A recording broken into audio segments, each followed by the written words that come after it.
세상을 살다 보면요, 참 헷갈릴 때가 있어요. 어떤 때 헷갈리냐? 내 욕심과 욕망, 내 생각인지 이것이 하나님의 생각이신지 헷갈릴 때가 있다라는 거예요. 내가 잘 되고 내가 좋은 대학에 들어가고 좋은 직장을 얻고 좋은 가정을 얻는 거, 하나님 그 모두가 다 하나님의 나라를 위한 거 아닙니까? 그래서 좀 더 좋은 직장에서, 좀 더 좋은 학교에서 그런 그리스도인다운 영향력을 내어 풍기기를 원합니다. 내가 잘 되려고 하는 건 내 혼자만 잘 되는 것이 아니라 내가 잘 돼야 하나님 앞에 더 영광을 돌려드릴 수 있는 거 아닙니까? 그런 생각을 가지는데, 그런데 때로는 이게 과연 정말 하나님 앞에 영광인지, 아니면 내가 그것을 통하여서 조금 더 이 세상에서 나은 삶을 살아가려고 하는 그런 생각인지, 그 두 가지가 헷갈릴 때가 있더라라는 거예요. 사실 저도요, 이 총신 대학원 들어갈 때 2번 떨어졌어요. 다 그 정도 떨어져요. 근데 떨어지는 게 창피하고 부끄러운 게 아니라, 2번째 시험 칠 때 제가 가르쳤던 제자가 함께 대학원에 시험 쳤는데 걔는 들어가고 저는 떨어진 거예요. 그러니까 제자는 들어가고 스승은 떨어지고, 그러니까 질수록 얼마나 창피하겠어요. 속된 말로 쪽팔리잖아요. 야속하기도 하고 부끄럽기도 하고 창피하기도 하고, 제 스스로가 얼마나 초라하게 느꼈는지 몰라요. 그 친구가 누군지 아세요? 예전에 한번 우리 교회 왔죠. 성악 했던 그 가족 형제들 왔잖아요. 그 중에 하나예요. 지금 또 공교롭게도 경남지부 성서 유니온 지금 간사로 섬기고 있는 목사님이신데, 그 목사님이 제 제자예요. 이래봬도 제 제자 중에 목사가 6명인가 나왔어요. 제 스스로가 그때 그런 생각 들었어요. 하나님 왜 저를 이렇게 낭떠러지로 모시는 거, 몰아가시냐고. 도대체 저를 어디까지 내모셔야 되느냐. 하나님, 정말 제가 설 자리가 없습니다. 제가 서 있을 자리마저도 빼앗아 가시는 거예요. 제가 총신 대학원에 가는 거 내조라고 합니까, 그대? 하나님, 제가 하나님 나라를 위해서 목회자 돼서 목사하려고 그렇게 지금 가려고 하는데 왜 저를 이렇게 낭떠러지로 내모시는 그런 상황을 저한테 자꾸 만드십니까? 그런 생각이 저한테 드는 거예요. 그렇게 몇 주 동안 계속 머리를 싸매고 좌절하고 있을 때에 성경 한 구절이 제 머릿속에 떠올랐습니다. 시편 119편 71절 말씀이었는데요. 고난 당한 것이 내게 유익이라. 이로 인하여 내가 주의 율례를 배우게 되었나이다. 아멘. 놀라운 말씀을 저에게 하신 거예요. 네가 고난을 당하는 것이 유익하다라고. 그러니까 한마디로 말해서 네 떨어지는 것이 유익이야. 그렇게 말씀하시는 거예요. 왜냐? 네가 그 떨어짐으로 말미암아 하나님의 말씀을 깨달을 수 있게 될 것이기 때문이다.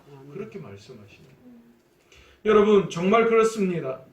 예수님을 믿지만, 그러나 우리의 인생은 예수님을 믿는다고 늘 꽃길만을 걸어가는 건 아니에요. 우리 모두는 그렇게 바라죠. 내가 예수 믿으니까 내 삶의 모든 것이 형통하고 모든 길들이 트이고 나는 이제 대로의 길을 가고 내 삶에 문제는 하나도 없고 모든 것이 좋은 일만 일어날 것이다 라고 생각하지만, 어디 우리의 인생이 그렇습니까? 그렇지 않더라라는 거예요. 그러면 그때마다 우리의 인생에 찾아오는 고난과 고통이 있어요. 그러면서 우리는 뭐라고 이야기해요? 왜 내 인생에 이렇게 힘들고 어려운 고난과 고통을 주십니까? 그렇게 하나님 앞에 불평하죠. 그런데 여러분, 하나님께서는 여전히 우리에게 뭐라고 이야기하시느냐? 너의 그 고통이, 너의 그 고난이 너의 인생의 유익이라 말씀하시는 거예요. 왜 유익이냐? 그 고통과 고난을 통하여서 우리는 하나님의 말씀을 깨달을 수 있기 때문입니다. 여러분, 백방 그냥 글로 배우는 것보다 내 삶으로 터득하는 것이 여러분 그게 훨씬 더 오래가고 우리의 삶에 강력한 영향력이에요. 내가 그것을 살아보고 내가 그것을 경험해보면 그게 진짜 내 것이 되죠. 내 삶을 통하여 실패하고 고난당하고 고통을 당하는 그 순간 그 속에서 하나님의 말씀을 깨달았을 때에 그 말씀이 우리의 인생에 내 삶에 진짜 내 말씀이 된다라는 거예요. 그것보다 더 큰 힘이 없다라는 거예요. 그 말씀을 생각하면서 제가 그래서 그럼 도대체 하나님 저를 이렇게 불합격시키면서 이 불합격을 통하여서 도대체 어떤 하나님의 말씀을 깨닫게 하시기를 어떤 하나님의 말씀을 배우게 하시기를 원하십니까? 그렇게 곰곰이 생각해 봤더니만 제가 총신대학원에 들어가는 게 사실 목적부터가 흔들려고 있더라라는 거예요. 입으로는 총신대학원에 들어가서 목회자가 되는 것, 목사가 되는 것, 그게 하나님의 나라를 위해서가 아닌가라고 이야기를 했지만 그러나 그것이 실패하고 내 삶에 찾아오는 좌절감을 통해서 보니까 전혀 내가 하나님의 나라를 위함이 아니라 날 위하는 것이었더라라는 거예요. 내가 떨어지니까 내 삶이 너무 힘든 거예요. 도대체 뭐가 힘드냐라고 하나하나 생각해 봤더니만 내가 만약에 들어가게 되면 내가 총신대학원에 들어가면 내 입지가 넓어지고 사람들이 인정하고 야 역시 그래 목회자 되려고 하니까 하나님이 착착 그냥 그렇게 인도해 주시는구나 그렇게 생각 들 거고 그러면 나는 좀 더 영광스러운 편안한 그런 자리에서 사람들의 인정을 받아가면서 그렇게 목회 생활을 할 수 있겠구나라는 그런 생각이 먼저 들었던 거예요. 내 마음 안에. 하나님의 나라를 위한다라고 이야기하면서 그 속에는 하나님의 나라는 부수적인 것이 되고 메인은 내 영광, 내 삶의 자랑이 그 안에 가득 차더라는 거예요. 그래서 그것이 깨어지니까 내 스스로가 좌절하는 거예요. 이 봐라 내가 이렇게 돼서 이런 영광에 이런 사람들의 인정받아야 되는데 내가 떨어지고 나니까 야 이게 뭐냐. 결국은 하나님의 나라가 아니라 내 영광과 내 삶의 자랑이 그 속에 포함되어져 있더라라는 거예요. 여러분 주와 객이 전도되면 절대로 안 됩니다. 여러분 메인과 에피타이저가 헷갈리면 안 돼요. 여러분 에피타이저 잘 나오는 음식점을 찾아가는 건 어리석은 짓이에요. 메인이 중요하죠. 메인 디쉬가 얼마나 맛있느냐가 중요하지 에피타이저가 맛있는 집을 찾아가는 건 잘못된 거예요. 우리는 하나님의 나라가 메인이 되어져야지 내 삶의 영광은 에피타이저예요. 여러분 하나님의 영광을 드러내면 내 삶의 영광이 나타나요. 자랑이 나타나요. 그러나 하나님이 원하시는 것은 그를 통하여 내 삶의 영광과 내 삶의 편안함이 메인이 되어서는 결코 안 되고 하나님의 나라가 메인이 되어야 하고 나는 부수적인 객이 되어야 한다라는 것을 우리 스스로의 삶을 통하여 우리의 신앙에서 분명히 정립할 수 있어야 합니다. 저는 총신대학원 들어가는 게 불합격했지만 그러나 날 위한 총신대학원 입학은 불합격이었지만 하나님께서 하나님의 나라를 위한 저를 통한 계획은 여전히 뭐예요? 진행 중에 있으시더라는 거예요. 내가 불합격했다고 하나님의 나라가 접혀지는 것이 아니라 여전히 하나님은 그 속에서 나를 통하여 하나님의 계획을 하나님의 나라를 이루어가고 계시는 거예요. 내가 목표가 정확하다면 하나님의 나라를 위한 그 목표가 메인이었다면 내가 좌절하고 총신대학원 입학에 불합격하더라도 제가 그렇게 좌절하고 절망할 필요가 없는 거예요. 하나님의 나라가 끊겼을 때 내가 좌절하고 절망해야지. 그러나 제 불합격과는 상관없이 하나님의 나라를 위한 계획은 나를 통하여 하나님은 여전히 진행시키고 계시더라는 거예요. 내 계획이 불합격한 거예요. 내 계획이 절망한 거예요. 여러분 좀 철학적인 질문일 수도 있지만 여러분 왜 사십니까? 여러분 우리는 너무나도 이 질문에 대해서 명확한 대답을 할 수 있어요. 우리 모두가 다 하나님의 나라를 위해서 살아간다라고 우리 모두는 다 정확한 답은 알고 있습니다. 그러나 실상 우리의 삶을 가만히 돌아보면 우리의 삶 속에서는 그렇게 행하지 않는다는 거예요.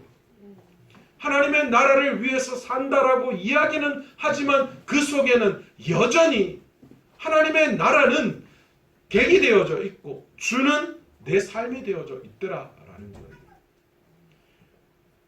하나님을 위한 삶이라고 그분의 영광을 위한 삶이라고 하지만 우리의 삶 속에는 자기를 위해서 언제나 하나님을 이용하는 그런 우리의 마음이 그 속에 숨어져 있더라라는 거예요.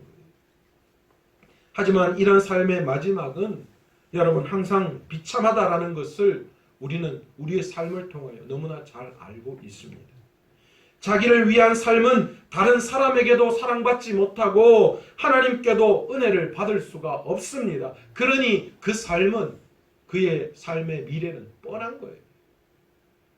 그렇다면 저와 여러분은 이런 우리들의 이기적인 세상 속에서 어떤 삶을 그리스도인다운 하나님의 나라를 위한 어떤 삶의 태도를 가져야지 올바른 삶이라고 이야기할 수 있을까요?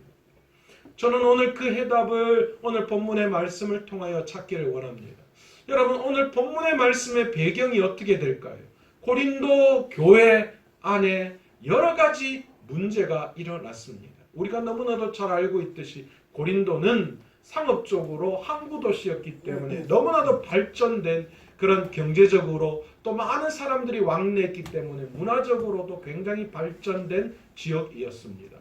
그러니 당연히 종교적으로도 발전될 수밖에 없죠. 여러분 항구 도시는 늘 어떻습니까? 우상이 신들이 발달할 수밖에 없어요. 여러분 지금도 저도 항구 도시에 살았지만 여러분 그 항구 도시 가면 꼭 무슨 깃발이나 배에는 늘 그런 것들이 있어요. 그래서 고린도 교회도 마찬가지였답니다. 고린도 지역 안에도 여러 가지 우상들이 판을 쳤는데 그 중에 우리가 잘 알고 있는 이 아테네 신전, 그 고린도 지역에 있는 그 이방 신전에서 사람들이 그 신전에 가서 신을 섬긴다라고 하면서 음란한 짓들을 그 속에서 행하였다라는 거예요. 여러분 제가 늘 말씀드리지만 이방 신전에서의 제사는 이방 신전에서 음란한 그 신전 여인들과 음란한 짓을 하는 그것이 그들의 방법이었어요. 그들이 제사하는 방법이었다는 거예요. 그것이 얼마나 많이 드려졌느냐, 그런 행위들이 얼마나 많이 일어났느냐 하면 그 신전에 가지고 간 그 음식들이 너무나도 많아서 그 신전에서 감당할 수 없을 정도가 되었다라는 거예요. 그래서 그 음식들이 다시 어떻게 해요? 시장으로 풀려나오기 시작했다라는 거예요. 자, 이런 문제 앞에서 고린도 교회에서 어떤 사람이 질문을 하는 거예요. 과연 그러면 그렇게 신전에 드려진 고기를 먹는 것이 그것이 옳으냐 그러냐라는 문제예요. 여러분 한번 생각을 해봅시다. 신전에 드려졌던 그런 음식 좋은 고기들이 다시 팔려 나왔어요. 그렇다면 그 음식들이 어땠을까요? 원래 거래되는 것보다 훨씬 더 싸게 거래될 수밖에 없겠죠. 그러니까 그렇게 나온 음식들 우리는 뻔히 그것이 신전에서 드려진 음식으로 알고 있지만 싸고 질 좋은 음식이었기 때문에 그것을 구입해 먹을 수밖에 없는 거죠. 그걸 문제 삼았던 거예요. 아니 어떻게 그럴 수 있느냐? 그게 과연 가능한 일이냐? 거기에 대한 고린도 교회 안에 문제가 발생됐던 거예요. 여러분 그 문제 앞에 여러분 바울이 어떻게 그 답을 하고 있는 줄 아십니까? 바울은 그 음식을 먹느냐 마느냐라는 그 문제를 어떻게 이야기하느냐? 지식과 사랑으로 그 문제를 풀어나가고 있음을 우리는 오늘 고린도 전서를 통하여 볼 수 있습니다. 여러분 오늘 본문의 고린도 전서에 보시면 지식은 교만하게 하고 사랑은 덕을 세운다라고 그렇게 바울이 이야기하고 있거든요. 그러니 바울의 이 믿음의 행위의 방법은 늘 지식이 아니라 사랑이었다라는 것을 우리는 알 수 있습니다. 여러분 이 땅을 살아가면서 우리의 신앙의 모든 행위 자체에 하나님께서 우리가 믿음으로 선택할 수 있는 기회를 주셨어요. 때로는 그것을 자유의지라고도 이야기하지만 자유의지하고는 조금 다른 의미로 믿음 안에서도 우리가 무엇인가를 선택할 수 있는 그런 선택권을 우리에게 주셨어요. 물론 우리가 그런 걸 선택할 수 있도록 하나님께서 어떻게 하시나요? 모든 상황을 만들어 가시는 분이시죠. 그런데 하나님께서는 우리를 로봇처럼 프로그램을 입력하셔서 이렇게 하면 이렇게 해라 그렇게 하시지 않았다라는 거예요. 그러면 그건 신앙이 아니죠. 하나님은 우리가 믿음으로, 우리 스스로가 믿음으로 어떤 것들을 선택할 수 있도록 하셨다라는 거예요. 그런데 과연 그런 믿음의 행위, 믿음의 선택을 어떤 기준으로 해야 하느냐? 여러분, 그것에 대해서 바울이 오늘 본문을 통하여 어떻게 정의를 내리고 있느냐? 첫 번째, 먹든지 마시든지 무엇을 하든지 뭐요? 하나님의 영광을 위해서 해라. 우리가 믿음의 선택을 할 때에 우리가 어떤 선택을 하는 것이 바른 선택이냐? 하나님의 영광을 위해서 하는 것.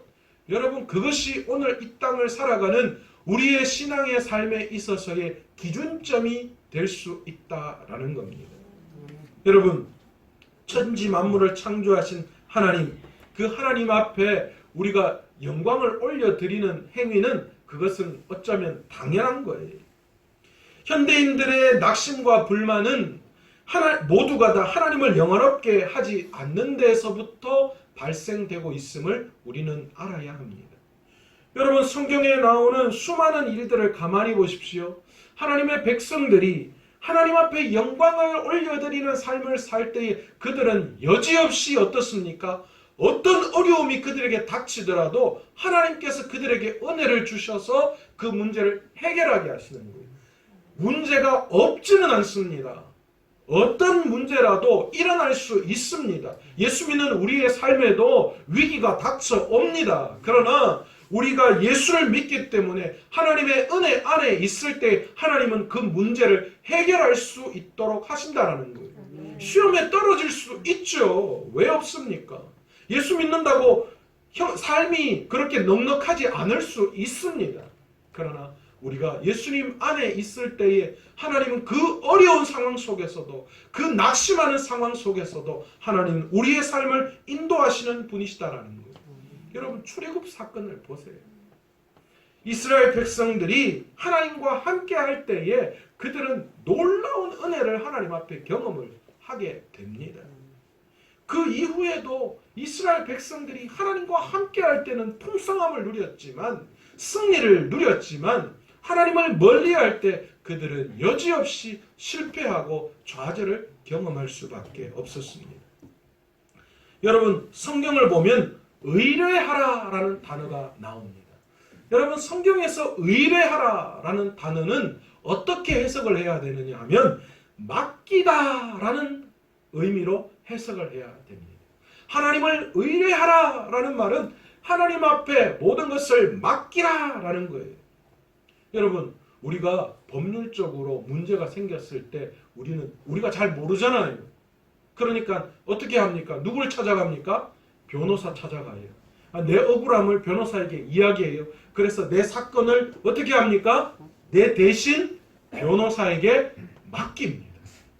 여러분, 하나님을 의뢰하라라는 단어는 바로 그런 뜻입니다. 내 삶에 내가 해결할 수 없는 문제가 닥쳐올 때에 어떻게 하라고 하나님 말씀하시냐? 하나님을 의뢰하라 말씀하십니다. 하나님 앞에 맡겨라고 말씀하십니다. 하나님 앞에 전적으로 맡길 때에 하나님은 어떻게 하신다고요? 그 삶에, 내 삶의 모든 힘들고 어려운 그것들을 맡으시고, 그리고 하나님이 앞서 그 모든 것들을 해결해 주시는 분이시다라는 거예요. 우리는 뭐만 하면 돼요? 굿이나 보고 떡이나 먹으면 돼요? 우리는 하나님 앞에 내 삶의 모든 걸 맡기고 우리는 하나님 앞에 영광을 올려드리는. 왜요? 내 대신 그 모든 걸 처리해 주시는 하나님을 위해서 하나님 앞에 영광을 올려드리는 삶을 살면 된다라는 거예요. 내가 있잖아, 그 변호사 그 사람한테 갔더니만 그 사람이 내 삶 모든 걸 다 해결해 주더라 아이가. 그것도 공짜로. 그런 경험을 한 사람은 어때요?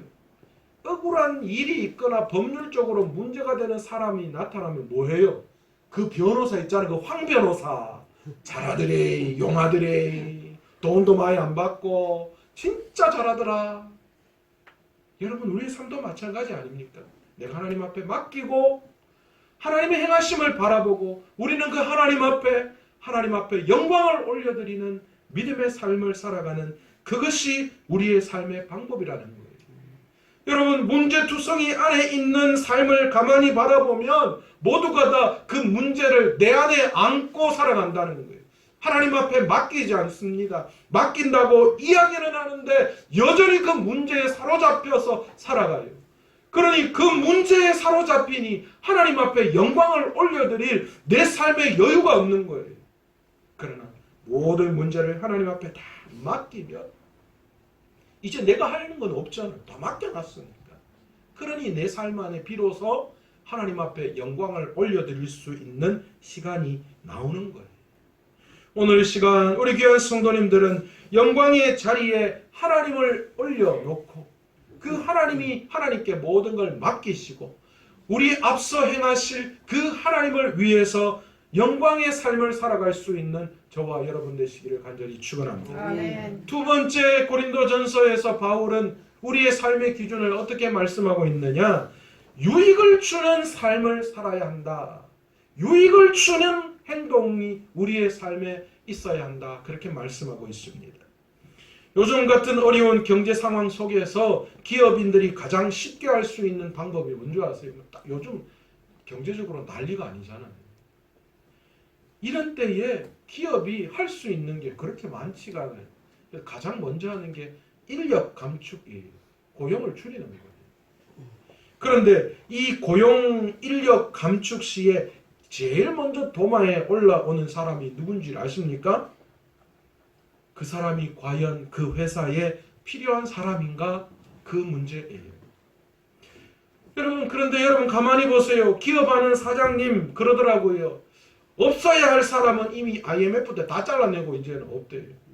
그러니까 이제 기업에 남아있는 건 있으나 마나한 사람. 있어도 되고 없어도 되고 그런 사람만 남아있다라는 거예요. 예전에는 그냥 묻혀서 그냥 대충 넘어갔는데 지금처럼 이렇게 어려우면 있으나 마나한 그냥 묻혀서 대충 좀 넘어가도 될 사람들도 잘라내야 할 판이다. 그렇게 이야기하더라고요. 여러분 교회도 마찬가지 아닙니까? 이미 교회 안에 있어서 안 될 사람은 하나님이 선택하지도 않고 그리고 그 사람들은 교회 안에 있지도 않아요. 세상에 다 있어요. 그러면 남은 사람이 누구입니까? 교회 안에 있으나 마나한 사람. 있어도 되고 없어도 되고 그런 사람이에요. 그런데 여러분 가장 안타까운 거 뭔지 아세요? 하나님은 이런 사람들을 제일 싫어한다는 거예요. 찾든지 덥든지 하라. 예수님께서 그렇게 말씀하시잖아요. 하나님 이건 찬 것도 아니고 더운 것도 아니고 어중간한 이것도 아니고 저것도 아닌 그런 신앙을 제일 싫어하세요. 여러분 사사기 때 가만히 보십시오. 하나님께서 그들에게 엄하게 징계하실 때 그들은 하나님 앞에 엎드려 살려달라고 고함을 칩니다. 그때 하나님이 긍휼을 베풀어 주시죠. 그런데 그것이 좀 지나고 나고 조금 풀려내면 또 하나님 모른다 하고 자기 잘난 맛에 살아가는 그런 삶의 연속이 사사기입니다. 여러분 우리의 삶이 이렇게 되어서는 안 되는 거예요. 이랬다가 저랬다가 뜨겁지도 않고 차지도 않고 신앙에 있어서 교회 안에 있어서 이것도 아니고 저것도 아니고 그런 사람들 여러분 우리의 삶은 이런 이것도 아니고 저것도 아닌 삶이 되어서는 안 되고 우리의 삶이 교회 안에서 세상 속에서 하나님 앞에서 반드시 유익이 되어지는 삶을 선택하고 나아가야 한다라는 거죠. 하늘에는 하나님이 계시고 땅에는 거룩한 하나님의 교회가 있습니다. 하나님께서는 이 교회를 통하여 하나님의 나라를 날마다 이루어가고 계시는 줄 믿습니다. 아멘. 그러기에 이 교회에 속해 있는 우리도 유익을 주고 도움을 주고 부흥을 일으키며 평안을 주는 존재가 되어야 한다라는 거예요. 그것이 이 땅에 주신 거룩한 주님의 교회, 이 땅을 살아가게 한 성도들에게 하나님께서 말씀하고 계시는 그런 사명입니다. 교회에 유익을 준다. 여러분, 이건 무슨 말일까요? 헌금 많이 하라 그런 뜻일까요? 아닙니다. 여러분, 하나님께서 헌금을 말씀하실 때에는 늘 뒤에 따라오는 것이 있습니다. 그의 마음, 그의 중심이라는 거예요. 여러분, 하나님 앞에 바칠 형편이 없음에도 불구하고 하나님 앞에 마음을 담아 최선을 다하여 드리는 그 중심을 하나님은 높이 평가하시지, 얼마를 어떻게 드렸느냐 그것에 대해서 하나님은 액수를 말씀하시지 않습니다. 여러분, 하나님께서는 과부의 두 렙돈을 귀하게 보셨어요. 그는 그의 전부를 드렸다 하시며 칭찬하셨어요. 옥합을 깨뜨린 마리아의 그 헌신을 보시고 그의 그 헌신을 기념하라 그렇게 말씀하셨어요. 하나님은 드린 그 재물이 아니라 그의 마음을 담아서 드린 그 마음을 귀하게 보시는 거라는 거예요. 여러분, 우리가 교회에 유익을 주는 것, 우리의 마음을 담아야 합니다. 또한 여러분, 교회 안에서 충성과 헌신을 하나님은 요구하셔요. 우리는 교회에 유익을 주되 물질뿐만이 아니라 충성과 헌신에 그런 마음을 담아서 하나님 앞에 나아가야 합니다. 요즘 교인들의 추세가 부담 없이 신앙생활을 하자라는 그런 생각들이 얼마나 많은지 몰라요. 그래서 대형 교회, 시스템이 잘 되어져 있는 교회, 그래서 예배만 쏙 드리고 갈 수 있는 그런 거 너무 좋아해요. 그리고 그런 교회들에 사람들이 몰려 있어요. 그런데 여러분, 어떻게 신앙생활을 부담 없이 할 수 있어요? 부담 없이 신앙생활 하다가 마지막 때에 하나님께서도 부담 없이 구원할 수도 있어요. 여러분, 우리는 종교생활을 하는 사람들이 아닙니다. 종교생활은 부담 없이 할 수 있어요. 그래서 내 마음 내키면 가고 안 내키면 안 가고 뭐 그렇게 할 수 있어요. 그러나 우리는 결코 종교생활을 하는 사람들이 아닙니다. 여러분, 어떻게 하나님과의 나와의 관계가 부담 없을 수가 있어요? 여러분, 부모 자식 간에 여러분 부담 없는 관계입니까? 저는 우리 자식들 보면서 부담 있어서 죽겠어요. 위에 시집 보내고 공부시키고 부담 없으면 뭐 지 알아 하겠지 그렇게 할 수 있어요. 그러나 부모 자식 간에는 부담 없을 수가 없어요. 나중에 야들도 커서 그러겠죠. 우리 엄마 아버지 좀 대책 없이 왜 살락하노? 부담 가지겠죠. 우리 엄마 아버지 너는 뭐 마음대로 살든가 말든가 내하고는 상관없다. 나 부담 없다. 여러분, 그런 부모 자식 관계는 없어요. 그건 잘못된 관계입니다. 여러분, 우리 하나님과 우리의 관계도 마찬가지 아닙니까? 하나님과 우리의 관계가 어떻게 부담이 없을 수가 있어요? 부담이 있어야지.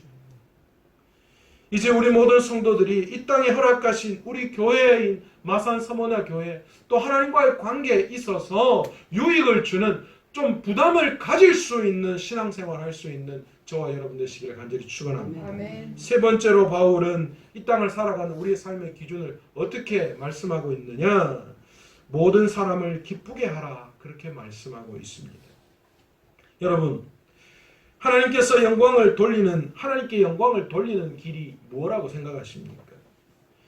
하나님의 이름으로 타인에게 기쁨을 주므로 다른 사람이 하나님을 통하여서 기쁨을 누리고 그 기쁨을 통하여 하나님을 알게 되는 것, 여러분, 그것이 하나님의 영광 아닙니까? 꽃향기는 여러분 100리를 가고 사람의 덕스러운 향기는 몇 리를 간다고요? 10,000리를 가고도 넘친다라고 이야기합니다. 여러분, 하나님을 기쁘시게 하는 그 삶의 태도가 여러분 그 놀라운 그 하나님 예수의 향기, 예수의 사랑이 10,000리를 넘쳐나게 하는 것. 그래서 10,000리 밖에 있는 사람도 우리의 예수의 향기를 맡고 예수님으로 말미암아 기쁨을 경험하고 주님께로 돌아오게 하는 것. 여러분, 그것이 이 땅을 살아가는 우리의 삶의 사명 아니겠습니까? 여러분, 타인에게 기쁨을 주신 적이 있으십니까? 그렇다면 그 기쁨이 어떤 거인지 너무나도 잘 알 거예요. 저도 누구에게 선물하는 거 되게 좋아해요.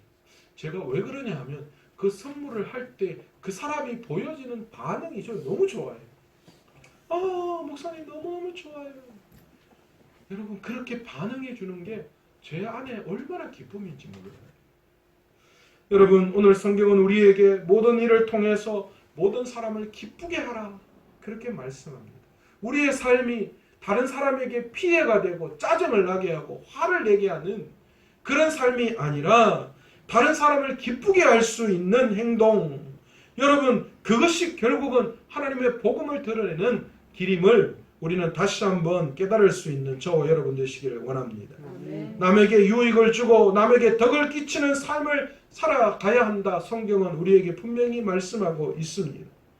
하나님께서는 남을 앞세울 때에 내 문제도 돌보시고 남에게 유익을 주는 국가와 민족을 하나님은 보존하고 또 지키시는 분이신 줄 믿습니다. 아멘. 망한 사람들이 왜 망한 줄 아십니까? 다 자기라는 우상에 사로잡혀 있기 때문입니다. 자기라는 우상에 사로잡혀서 불행과 파멸과 고통과 죽임을 당할 수밖에 없게 되는 거예요. 이기적인 사람들이 가는 종착역은 언제나 지옥이요 파멸과 죽음밖에 없습니다. 오늘 우리나라가 왜 이렇게 어려운 가운데 있는 줄 아십니까? 이기주의 때문입니다. 세계가 왜 이렇게 어려운 줄 아십니까? 다 집단 이기주의에 빠져 있습니다. 자기 마음에 조금만 안 들면 여러분 그 조금 안 되는 것들을 표현하는 시대가 오늘날 시대예요. 자기 조금 마음에 안 드는 일이 있으면 집단을 만들어서 피켓 들고 데모하고 난리를 치는 게 오늘 이 시대예요. 전 세계도 마찬가지 아닙니까? 전 세계도 자국의 이익을 위해서 목숨을 거는 거예요. 전쟁도 불사하는 시대에 살아가고 있습니다. 모든 범죄, 모든 죄악의 아버지가 뭔 줄 아세요? 바로 이기주의입니다. 내가 주인이 되고 내 생각밖에 못하는 거예요. 여러분, 이런 시대 속에 우리가 어떻게 살아가야 하느냐? 예수님처럼 자기를 부인하는 삶을 살아야 하는 줄 믿습니다. 아멘. 주님만을 바라보는, 그래서 주님과 함께 자신을 희생할 수 있는 삶을 살아야 하는 줄 믿습니다. 예수님은 온 인류의 제물로 십자가에 피 흘려 돌아가심으로 말미암아 많은 사람들의 기쁨이 되셨습니다. 여러분, 오늘도 우리에게 주어진 시간과 에너지, 물질, 여러분 그것으로 뭐 해야 돼요? 남에게 기쁨을 주는 주님처럼 우리가 주님의 향기를 풍겨내는 그런 믿음의 선택을 해야 되지 않을까요? 여러분, 공부해서 남주나라는 우리 부모님도 공부 안 하는 자식들, 공부해서 남주나 니 좋지, 그런데 틀린 말이에요.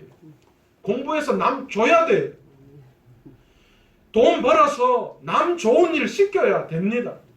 내 재능 개발해서 남들에게 유익을 주는 삶을 살아야 합니다. 여러분, 그게 성경에 말하는 거예요. 공부해서 나만 좋아하고 돈 벌어서 나만 좋아하고 무엇인가 새로운 걸 개발해서 나만 누리려고 하니까 세상이 이 모양 이 꼴이 돼버리는 거예요. 여러분, 그리스도인들이 왜 부자가 되어야 합니까?